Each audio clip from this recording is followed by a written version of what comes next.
finally here. Get both of these phones out of the box and you're presented with very different looking phones. The Oneplus 3 is sleek, thin, and really holds itself well in the hands. Small details like the height and responsiveness of the buttons are a nice touch. It doesn't come with much in the box, much like other so-called premium phones, which I don't really understand why. The fingerprint sensor is in a logical place, and my oh my does it work. Well, it's incredible. It's fast, hardly ever rejects an attempt, and comfortably beats other flagships from my experience. The Axon 7 on the other hand comes with a whole host of accessories, which is nice to see and makes the effort by giving you a ultra premium unboxing experience. The phone is thicker, weighs more, and offers a more rounded body, which doesn't necessarily feel worse, just different. The fingerprint sensor is on the back here, so either you'll like it or not. Unfortunately, it's not as good as the Oneplus 3, where that might get it right 95% of the time. Here it feels more like 70. It's not bad at all, but I just wish it offered a haptic response as confirmation. Both of these phones definitely need something like a case or a skin, as they are incredibly slippery, with the Axon 7 being particularly bad due to its rounded design. It changes the handling immensely, and in case you're interested, these are both D-brand skins. When it comes to the daily usage of this phone, for me, the Oneplus offers a significant step up when it comes to software, mostly because it runs stock Android with some really nice tweaks.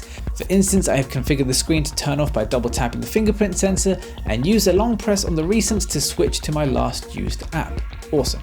This streamlined experience makes the phone feel highly responsive. I mean, both phones have the same Snapdragon 820, but the Axon 7 doesn't do it justice with its Mi Favor UI, which comes with its own quirks like having to hit an annoying icon to see the notifications or no double pressing to launch the camera. But you know, overall it isn't actually that bad once you clean it up with a custom launcher. I just feel like a lot of the bloat could have been cut.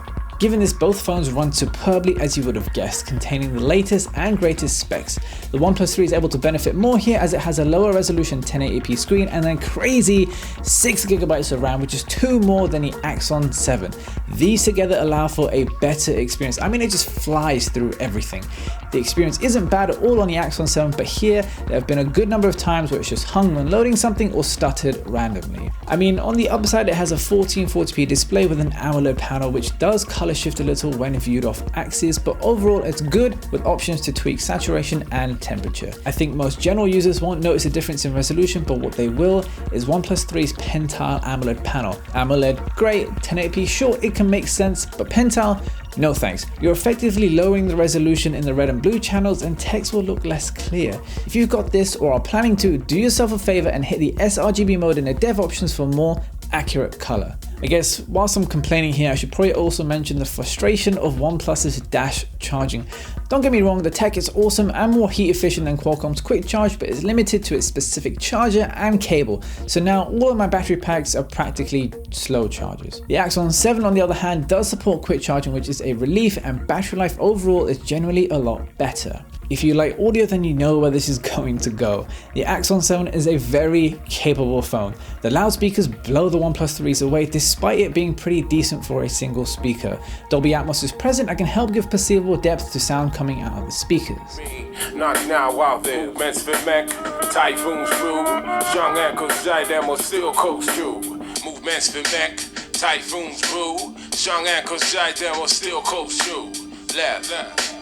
Right. Internally, I have to say I was expecting more. I know, trust me, I was thinking I'd come here and say this is the best audio on a smartphone ever. It's not. It's definitely one of the best I've heard, but you need good files like FLACs and DSDs to really start noticing the details. High quality MP3s won't sound any different to other phones with good audio. Now, this totally may be me, but I think it sounds a little harsh, particularly in the mids, and as you get louder, it seems to thin out. The OnePlus 3, on the other hand, actually surprised me in the way that I hoped the Axon 7 would. It's infinitely better than phones like the S7 Edge and Nexus 6P, and where it might not have the top level performance of the Axon 7, I'm actually pretty happy with the sound it pumps out.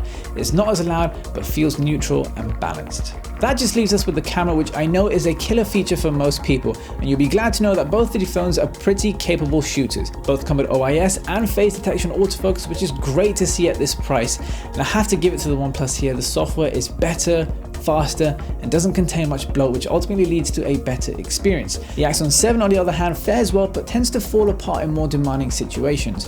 Where it does shine though is audio when recording video. It has dual microphones which capture sound really well. If not for video, then for voice, interviews, whatever it might be. As you can tell, I've had a pretty hard time choosing. I had high hopes for the Axon 7 and it still is a great phone. I guess I just expected too much. The OnePlus 3 on the other hand definitely hits higher but also falls lower with its screen and proprietary quick charging. They are both fantastic and you'd be happy with either one. Objectively, the Axon 7 is better on paper, whereas for me, for some reason, the OnePlus 3 is better in the hand. Am I crazy for thinking this? I really want to know what you guys think, so please let me know down below, and remember to check out the links in the description if you're interested. Guys, take it easy and I'll see you soon.